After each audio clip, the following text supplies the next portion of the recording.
Good anytime, my fuzzies, to a quick review of a game I just finished. All opinions in this video are mine and mine alone, so just please enjoy and don't take them too seriously. Thank you. Good anytime, my fuzzies, and welcome to a quick review of Ash vs. Evil Dead Season 3. Now, as usual for these quick reviews, I like to go over my feelings about the, in this case, TV show that I just watched, go over the plot points of story and whatnot, to kind of give my own thoughts about how I thought they went, give my own points of how it could have been improved upon, and so on and so forth. So, without further ado, overall with the Ash vs. Evil Dead 3 season, it wasn't good.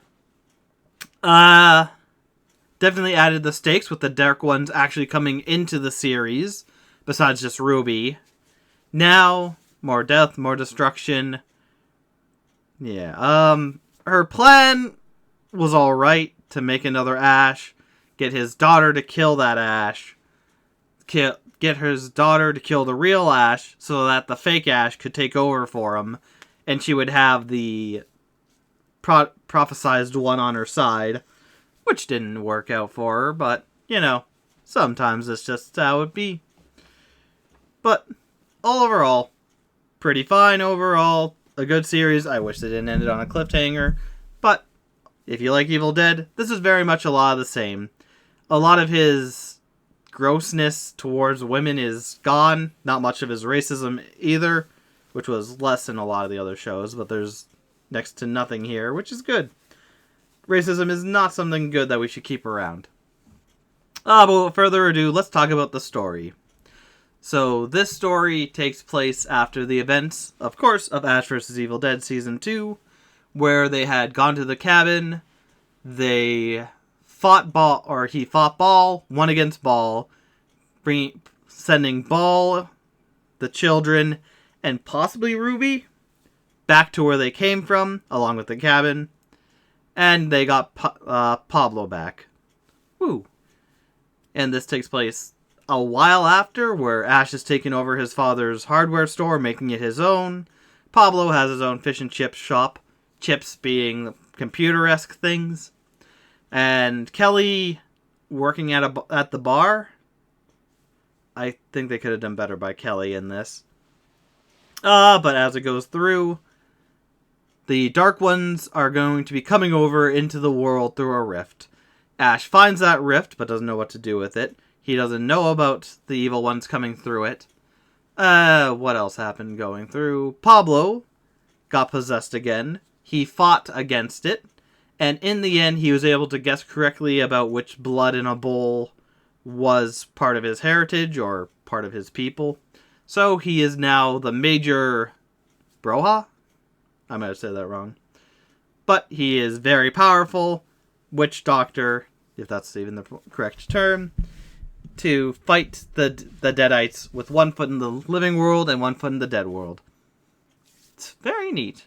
Very neat where they went with this character. But there's that. Besides that, Ash has a daughter. There only so that Ruby can try and convince her that Ash is evil, so that his daughter will kill Ash, while Ruby makes a fake Ash, who, once the real Ash dies, the fake Ash will take over, being the prophesized one, in which Ruby can use him to do whatever she wants to stop the Dark Ones, as well as take over the world without the Dark Ones coming through. Yeah, and that's kind of it. Just something will happen where Ash is like, no, it's not like this. It's like this. And his daughter either believing him or not. In the end, she believes him. Ruby goes, shoot, and has to pick up another plan. And so on and so forth. In the end, the Dark Ones do come over into our world. Ash tries to fight some beast, fails, and wakes up in the future where cliff hangs. Overall, for the story, if you like Evil Dead, it's even more of that. I liked more of what they were doing with Pablo and his story. It's interesting. Him being a vessel between the living and the dead can have a lot of good effects on him and how it goes. Ash going through and just having a daughter, trying to cope, because there's not much coping, just how it kind of goes with everything, is trying to get his daughter to understand that he's not the psycho, even though people already know he's not the psycho, apparently, because they had the whole festival thing. So she should have already known that, like, yeah, no, he's not Ashy Slashy. There are Deadites around. People know that because he had the thing for him. It was weird. I don't overly like that, but if you ignore the fact that people have concretely agree that, yeah, Ash is the hero, yeah, fine. Good turmoil between... Forgot to turn it off on this one. Good turmoil between Ash and his daughter. Going through, Ash growing kind of as a person, more links into the Dark One and whatnot. We got to see the rift the afterlife or whatever it is between worlds, the Deadlands.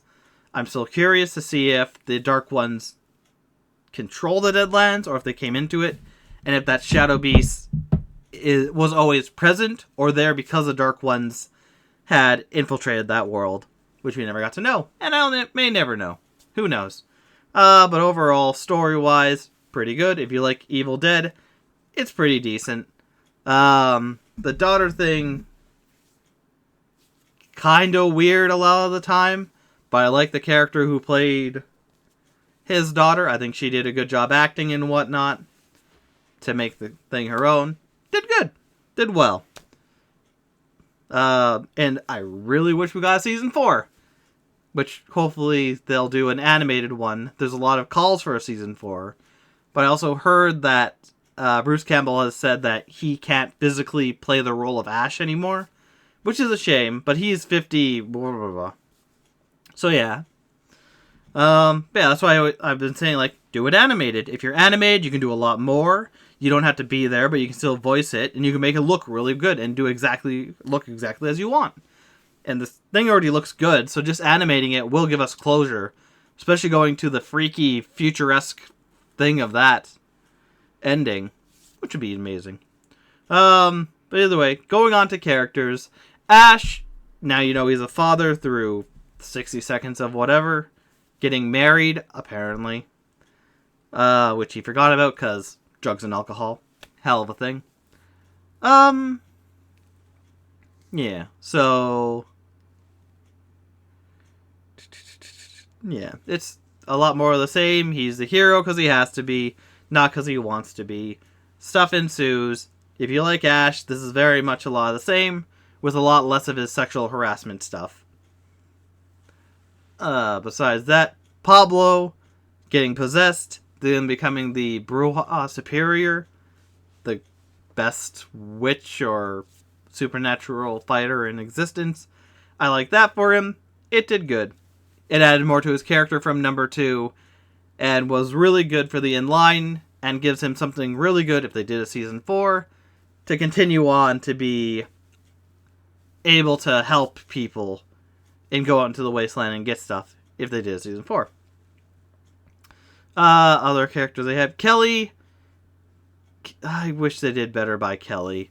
Kelly was on her own, but she went to the bar instead of doing something else. They keep saying, like, you can be a leader, you can do your own thing and whatnot, and they just fail on so many levels to actually show her she's good. She gets stuff done, but they haven't shown, like, okay, you're telling me that she's a good leader. Show me that. Give her the chance to be that. Like I said before, I wish she had, like, she was now with the Knights of Samaria or whatever it is, and that she rose in rank through the month to become part of their culture, and the main part in Oakbreach? Alkbine? Whatever their place are. But that would give her, like, she has people behind her. She's a leader in there. She knows stuff. That could have helped her out. But they went for less. Then they kill her off in, like, episode 4 or 5, I think. It was early on. She came back, of course, but, like, they really dropped the ball on her character. Like I said, they should have had her be part of some organization and lead that organization on her own to do the same thing Ash is doing, but on her own. I think it could have been very interesting to see that. For now, we just hear like, oh yeah, she's strong, she's a leader. And she can be a leader. I see it. I like her character, but they didn't give us much of that. I feel like they stagnated her for this season, whereas 2, it was getting more into her, going her own path, and they just didn't fully tie it all up. Oh. Ruby, who is the old Ruby from the 80s, still evil, doing stuff and whatnot. Evil for evil's sake, also scared of the Dark Ones. Kai, you don't get to know her. She's kind of just there. A lot of characters are just there. The Knights of Skem are kind of just there as a means to be killed off or add some exposition or to do something to show you, no, this is dangerous. But yeah, overall, a lot of the other characters are just fluff characters. Everything goes to a good means to an end for the story. Again, the story was kind of weak in some areas, I think. But all in all, it did its job. I was intrigued. I wanted season 4. And then going on to settings, you're just back in Oakenbreak with the house. You have the Land of the Dead or whatever it is. I want to know more about that. But that's just kind of it's the generic spooky realm where every door you go into takes you to a different place than you think you're going. Which is, just kind of lazy. Like, the spirit in there that makes it worthwhile. But also, again, I want to know more about the spirit. What does it do? Is it there because the Dark Ones are taking people or not? I want to know. I really want to know. Ugh. But yeah, it's just a green-scaled area. Or green-scaled their world. Just with that guy around. And if it catches you, it takes you to, I guess, Darker Hell? Again, tell me more! Tell me more! I want to know more about that. You can't just throw something in there and be like, yeah, he takes you somewhere. Probably to Darker Hell. Okay, was this always like that, or was it not? I don't know. I'm fixating way too much on it, but that was, like, one of the most interesting things about the season. And yeah, it was one of the most interesting things about the season. But yeah, you have the area where the cabin was. You have the one girl's house and whatnot. A lot of good locations. They looked neat and whatnot. They got the job done. The school. Very nice. Very nice locations to have stuff happen in. And they use it to a good degree. Enjoyable. Yeah. And then I guess going on to special effects and whatnot. Which, I've said it before, I'll say it again. The special effects are really good in this. I like how everything looks. It feels bloody, gory, and whatnot. And a lot of the creatures, when they do something, they go imaginative. Her phone, at one point when Brandy's phone gets taken over by a deadite, which I have no idea how that happened, but it becomes like this little deformed creature thing.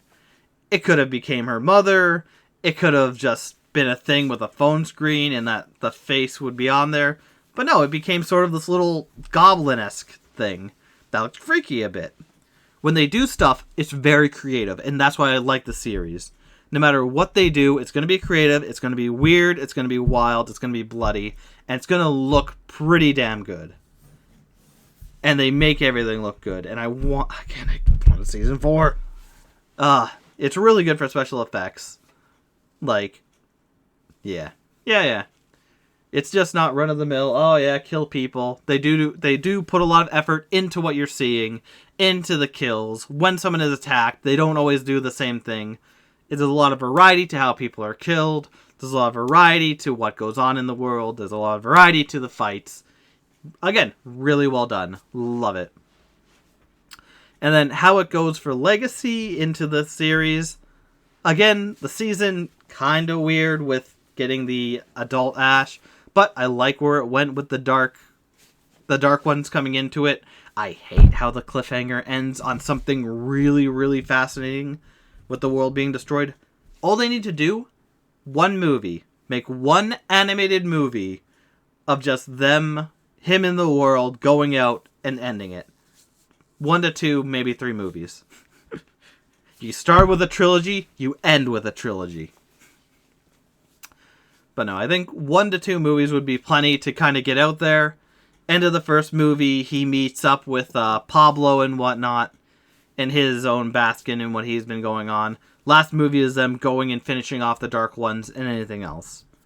But yeah, overall, it lines up with everything from Evil Dead. It's weird, it's gory, it's very creative. Everything fits in. Little weird here and there, but that's also Evil Dead. Yeah, a good representation of the series still. Well done. Still love it, and still want more. But, all in all, I don't think I have much more to talk about. Like I said, it's a good series. I hope you have watched it before you watched me talk about it, because it is really intense. I enjoy this series, and unfortunately, this is the last of the Ash Williams Evil Dead, I believe. I think he's not in the Evil Dead 2013, and he's not in Evil Dead Rise, I don't think. He might make a cameo in both, but I don't think he's the main player in either. So unfortunately for now, this is just where Ash Williams' story ends. But either way, I think that's it. The season was good. Was there something I wanted to change? Yeah, just make Kelly be part of an actual organization and lead that organization. Big or small, have her do something that shows she is going on her own to be a leader while still following Ash and what he's doing. Make her be the one who created the Knights of Skem or whatnot. Do a time travel thing where she got sent back in time and that's where she got it. No, that'd be weird. But I like all the characters, but Kelly is so underutilized. It's the only thing I want them to do more with. And they even kill her off for half the season. There's so much there that they tell you, but they don't fulfill it. Pablo became the book. Now he's a strong witch doctor. Ash is still Ash, but, he's the main character. He has his moments of insanity and whatnot. His daughter... Did I talk about his daughter being there? I don't think I know if I talked about his daughter in the characters. But she was fine. Yeah, I think I did. She was fine. She was good. I enjoyed her. I wish there was more. I could see her taking over from Ash when he died. Which also they bring that up, where if Ash is to die, his next prodigy would take over. So it would make sense for her to take over in the future sometime. Maybe that'll happen. Maybe it won't. Give us an animated give us an animated final season, or an animated TV, or an animated movie or two to end it. Either way, I'd be happy with either. Kelly should have been better, but we get what we get. But either way, thank you, my fuzzies, for watching. This will be it for this. If you're watching me live, I'll be going into Evil Dead 2013 probably in a bit, but we'll have a break. So, thank you again, my fuzzies, for watching, and I'll see you next anytime. Take care.